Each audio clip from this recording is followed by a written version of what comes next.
We must not make a scarecrow of the law, setting it up to fear the birds of prey, and let it keep one shape, till custom make it their perch, and not their terror. Aye, but yet let us be keen, and rather cut a little than fall and bruise to death. Alas, this gentleman whom I would save had a most noble father. Let but your honour know, whom I believe to be most straight in virtue, that in the working of your own affections had time cohered with place, or place with wishing, or that the resolute acting of our blood could have attained the effect of your own purpose, whether you had not sometime in your life erred in this point, which now you censure him and pulled the law upon you. 'Tis one thing to be tempted, Aeschylus, another thing to fall. I not deny the jury passing on the prisoner's life may, in the sworn 12, have a thief or two guiltier than him they try. What's open made to justice, that justice seizes. What knows the laws that thieves do pass on thieves? 'Tis very pregnant, the jewel that we find. We stoop and take it because we see it, but we do not see. We tread upon and never think of it. You may not so extenuate his offense, for I have had such faults, but rather tell me, when I that censure him do so offend, let mine own judgment pattern out my death, and nothing come impartial.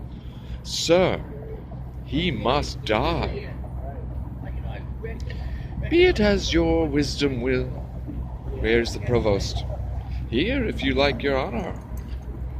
See that Claudio be executed by 9 tomorrow morning. Bring him his confessor. Let him be prepared, for that's the utmost of his pilgrimage. Well, heaven forgive him and forgive us all. Some rise by sin, and some by virtue fall. Some run from breaks of ice and answer none, and some condemned for fault alone. Come, bring them away. If these be good people in common weal, they that do nothing but use their abuses in common houses, I know no law, bring them away. How now, sir, what's your name, and what's the matter? If it please your honor, I am the poor Duke's constable, and my name is Elbow. I do lean upon justice, sir, and do bring in here before your good honor 2 notorious benefactors. Benefactors? Well, what benefactors are they? And they not malefactors?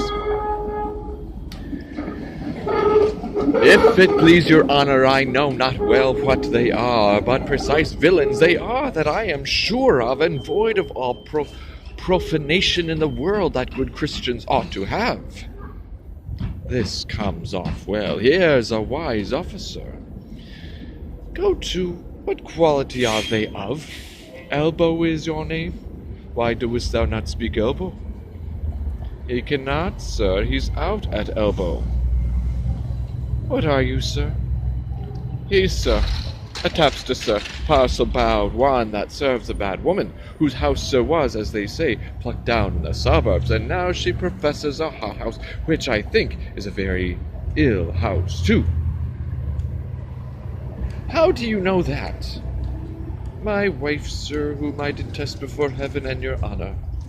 How? Thy wife? I, sir, whom I thank heaven is an honest woman.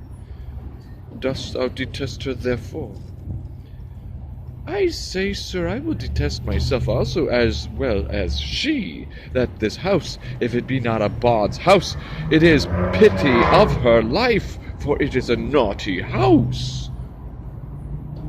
How dost thou know that, constable? Mary, sir, be my wife, who, if she had been a woman cardinally given, might have been accused in fornication, adultery, and all uncleanness there. by the woman's means. Ay, sir, by Mistress Overdon's means, but as she spit in his face, so she defied him. Sir, if it please your honour, this it not so. Prove it before these varlets here, thou honourable man, prove it. Do you hear how he misplaces? Sir, she came in great with child and longing at saving your honour's reverence for stewed prunes. Sir, we had but two in the house, which at that very distant time stood, as it were, in a fruit dish, a dish of some 3 pence. Your honours have seen such dishes. They are not china dishes, but very good dishes.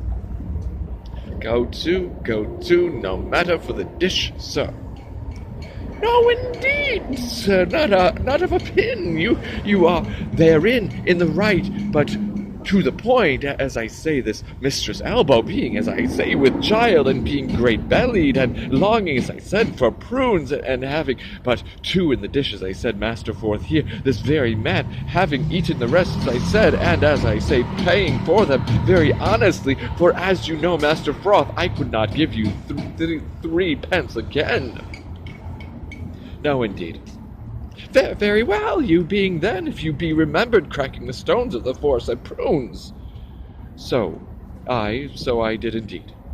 Why, very well, I telling you then, if you be remembered, that such a one and such a one were past cure of the thing you want of, unless they kept very good diet, as I told you. All this is true.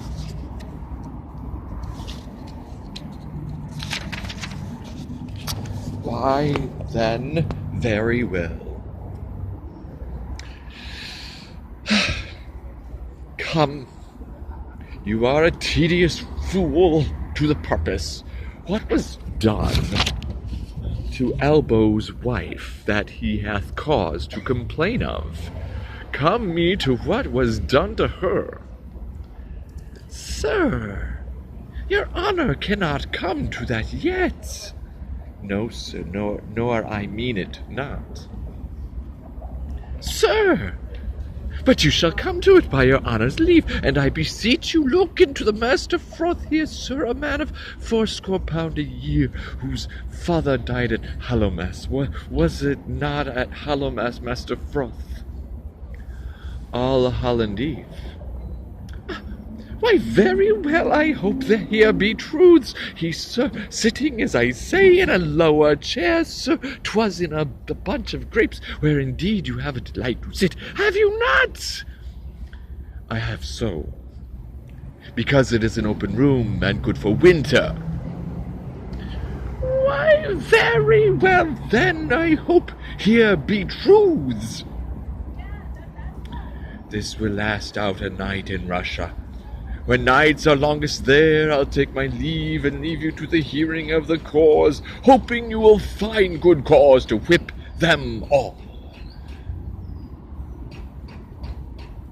I think no less.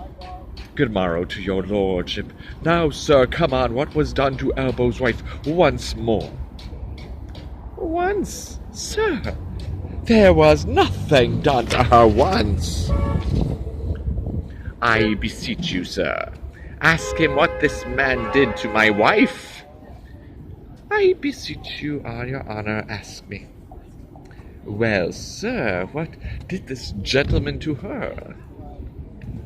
I beseech you, sir, look in this gentleman's face, good Master Froth, look upon his honour, 'tis for a good purpose, doth your honour mark his face.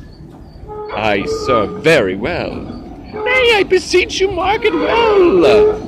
Will I do so? Doth your honour see any harm in his face? Why, no. I'll be supposed upon a book his face is the worst thing about him good, then. If his face be the worst thing about him, how could Master Froth do the constable's wife any harm? I would know that of your honour. He's in the right, constable. What say you to it? First, standard like you, the house is a respected house. Next, this is a respected fellow, and his mistress is a respected woman. By this hand, sir, his wife is a more respected person than any of us all. Varlet, thou liest, wicked varlet, the time is yet to come that she was ever respected with man, woman, or child. Sir, she was respected with him before he married with her. Which is the wiser here, justice or iniquity? Is this true? O thou caitiff, o thou varlet, o thou wicked Hannibal, I respected with her before I was married to her.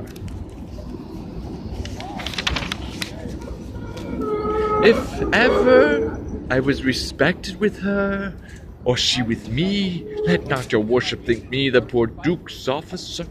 Prove this, thou wicked Hannibal, or I'll have mine action of battery on thee. If he took you on a boxer here, you might have your action of slander too. Marry, I thank your good worship for it. What is it your worship's pleasure I shall do with this wicked caitiff? Truly, officer, because he hath some offences in him that thou wouldst discover if thou couldst let him continue in his courses till thou knowest what they are.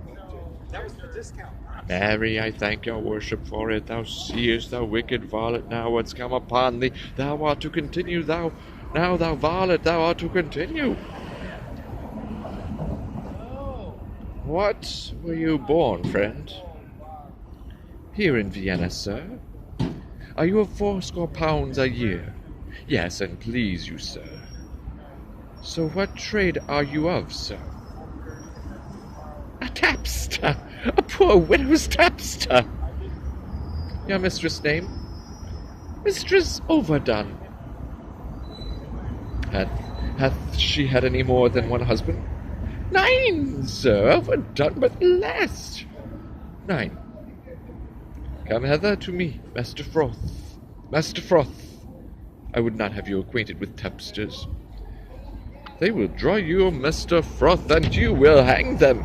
Go, get you gone, and let me hear you no more of you. I thank you, worship. For mine own part, I never come into any room in a tap house, but I am drawn in. Well, no more of it, Master Froth. Farewell. Come you hither to me, Mr. Tapster. What's your name, Mr. Tapster? Pompey. What else? Bum, sir. Truth, then your bum is the greatest thing about you, so that in the beastliest sense, you are Pompey the Great.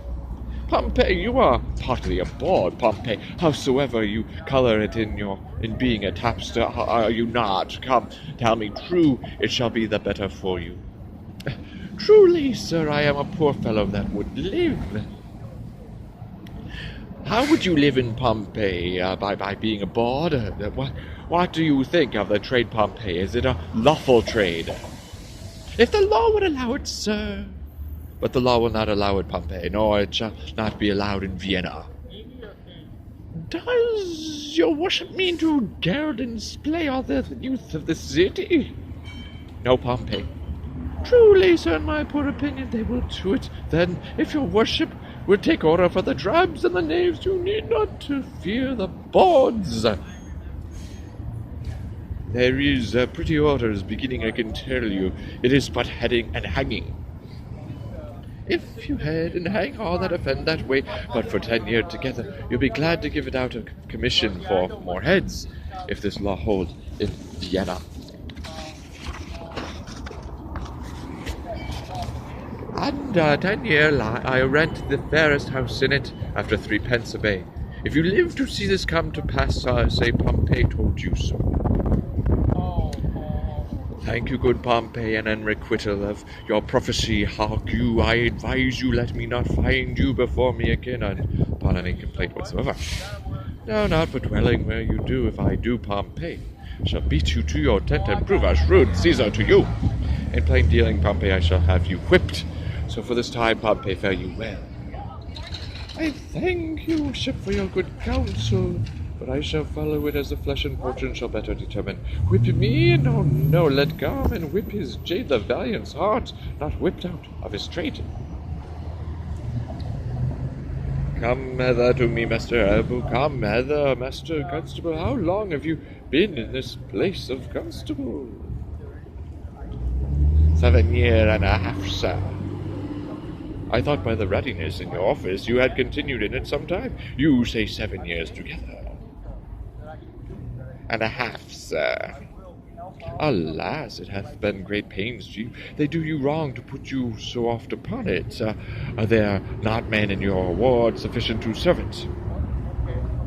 Faith, sir, few have any wit in such matters. As they are chosen, they are glad to choose me for them. I do it for some piece of money, and go through with all. Look you, bring me in the names of some 6 or 7 the most sufficient of your parish.